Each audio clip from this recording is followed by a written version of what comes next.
السلام علیکم۔ ہر انسان اپنی جگہ کسی نہ کسی کو کچھ سکھا رہا ہوتا ہے، اس لیے کوشش کریں کہ لوگ آپ سے بہترین عمل ہی سیکھیں، بدترین نہ سیکھیں، خیر سیکھیں، شر نہ سیکھیں، بھلائی سیکھیں، برائی نہ سیکھیں۔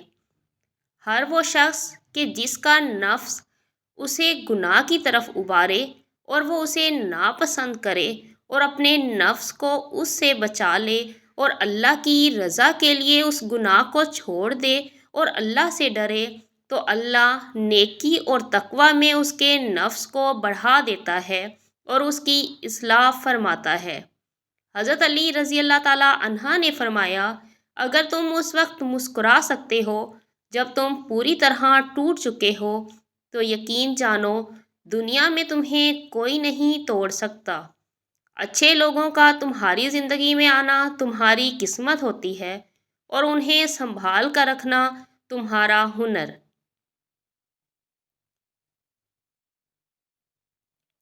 لوگوں سے یاد نہ کرنے کا شکوہ مت کرو، کیونکہ جو انسان اپنے رب کو بھول سکتا ہے وہ سب کو بھول سکتا ہے۔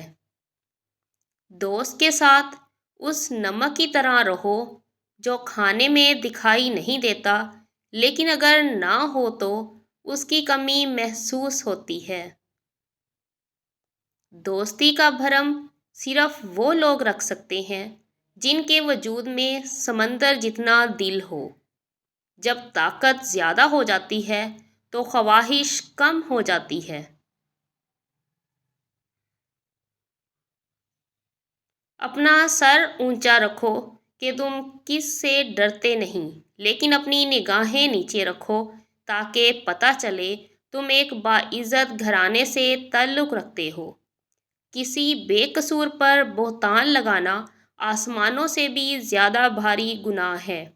حضرت علی رضی اللہ تعالیٰ عنہ سے پوچھا گیا کہ انسان برا کب بنتا ہے؟ فرمایا، جب وہ اپنے آپ کو دوسروں سے اچھا سمجھنے لگے۔ جو تمہیں خوشی میں یاد آئے سمجھو تم اس سے محبت کرتے ہو، اور جو تمہیں غم میں یاد آئے تو سمجھو وہ تم سے محبت کرتا ہے۔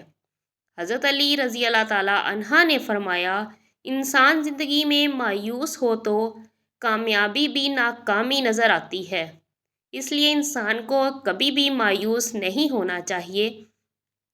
مشکل وقت آ جائے تو کسی کا احسان مت لو، کیونکہ مشکل وقت 4 دن کا اور احسان زندگی بھر کا ہوتا ہے۔ ویڈیو پسند آئے تو لائک، کمنٹ اور سبسکرائب کرنا نہ بھولا کریں۔ اپنا خیال رکھیے گا، نیکسٹ میں ملاقات ہوگی۔ اللہ حافظ۔